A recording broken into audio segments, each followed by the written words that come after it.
Dan kita mulai dengan memberi makan untuk anak-anak kita, saudara-saudara sekalian. Sudah saya pelajari, pakar-pakar membenarkan uangnya ada, uangnya cukup, dan kita akan buktikan bahwa kita bisa melaksanakannya. Ikan lohan, ikan gabus, direndam dulu baru direbus. Supaya pembangunan maju terus, pinjam dulu 100, bukan uang, dikit-dikit uang, dikit-dikit duit. Ya benar juga, duit itu perlu untuk membangun negara ini.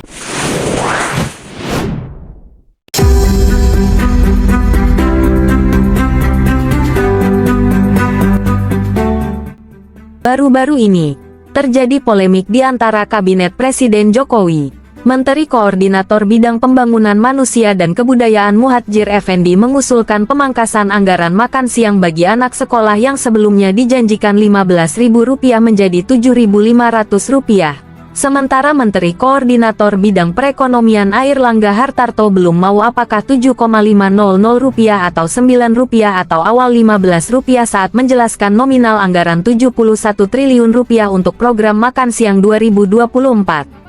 Keputusan ini memicu berbagai reaksi, mengingat pentingnya asupan gizi yang cukup bagi anak-anak dalam menjalani kegiatan belajar sehari-hari. Di sisi lain, proyek Ibu Kota Negara (IKN) baru yang ambisius masih terus berlangsung dengan berbagai tantangan dan ketidakpastian, termasuk belum adanya kesepakatan spesifik dengan investor besar seperti Emaar Properties dari Timur Tengah. Dalam konteks transisi pemerintahan menuju era Presiden Prabowo, pertanyaan yang muncul adalah bagaimana sebaiknya pemerintah baru memprioritaskan program kampanyenya. Menjalankan keduanya sekaligus kelihatannya tidak mungkin, sehingga pemerintah baru Prabowo harus memilih antara kebutuhan dasar seperti makan siang bergizi bagi anak sekolah atau melanjutkan proyek besar seperti IKN yang penuh dengan risiko dan ketidakpastian. Anggaran makan siang menjadi Rp7.500 sangat kecil. Padahal desain kebijakan makan siang dimaksudkan untuk memperbaiki kesejahteraan dan kesehatan anak sekolah lebih baik. Nutrisi yang cukup adalah salah satu kunci utama untuk menjaga kesehatan dan kinerja anak-anak dalam belajar. Menurut data anggaran makan siang 2024 yang telah disediakan, pengurangan anggaran ini menimbulkan kekhawatiran akan kualitas makanan yang dapat disediakan dengan biaya yang sangat terbatas. Dengan inflasi dan kenaikan harga bahan makanan, alokasi sebesar Rp7.500 atau Rp9 per anak tidak cukup untuk menyediakan makan siang yang bergizi. Berdasarkan indeks harga beras dan lauk pauk saat ini, anggaran sebesar itu hanya cukup untuk nasi dengan tahu dan tempe, tanpa ada ikan, daging, apalagi susu. Ini bisa menyebabkan penurunan kualitas makanan yang pada akhirnya mempengaruhi kesehatan dan kemampuan belajar anak-anak. Sementara itu, pemerintah menghadapi kritik tajam terhadap alokasi anggaran dalam RAPBN 2025, khususnya program makan siang gratis bagi anak sekolah. Dengan alokasi Rp71 triliun, program ini dinilai tidak tepat dan tidak adil. Anggaran sebesar ini hanya mencakup sekitar 19,72 juta anak dari total 70,5 juta anak sekolah bila per anak dianggarkan Rp15. Tidak meratanya anak menerima makan siang akan menciptakan ketidakadilan di antara mereka.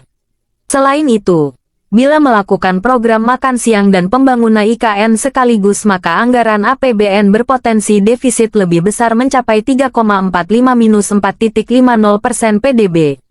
Dengan kondisi defisit tersebut, alokasi sebesar ini tanpa realokasi dari pos lain akan meningkatkan risiko fiskal, memperburuk ketahanan ekonomi nasional, dan mengurangi ruang fiskal untuk kebutuhan mendesak lainnya.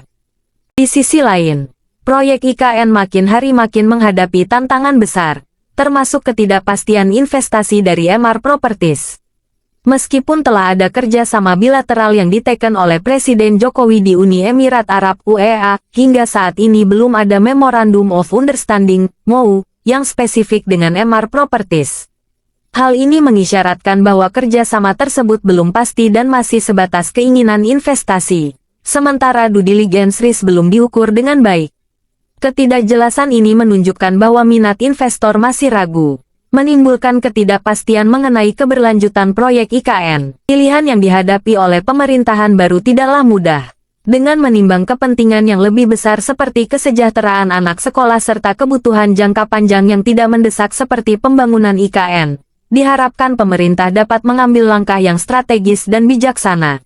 Memastikan kebutuhan dasar seperti makan siang bergizi bagi anak sekolah adalah investasi dalam sumber daya manusia yang esensial. Sementara itu, proyek IKN, meskipun ambisius dan berpotensi besar untuk pembangunan jangka panjang, membutuhkan kejelasan dan kepastian investasi untuk memastikan keberlanjutannya. Keputusan ini akan mencerminkan prioritas pemerintah dalam memajukan kesejahteraan masyarakat dan pembangunan nasional. Reputasi janji makan siang gratis yang diusung Prabowo Gibran dalam pemerintahan 2025 akan menghadapi tantangan besar karena keterbatasan anggaran yang signifikan. Jika janji makan siang gratis yang sangat dinantikan tidak bisa terpenuhi, skeptisisme publik terhadap janji-janji lain akan meningkat, mengancam kepercayaan dan dukungan publik serta investor terhadap pemerintahan baru.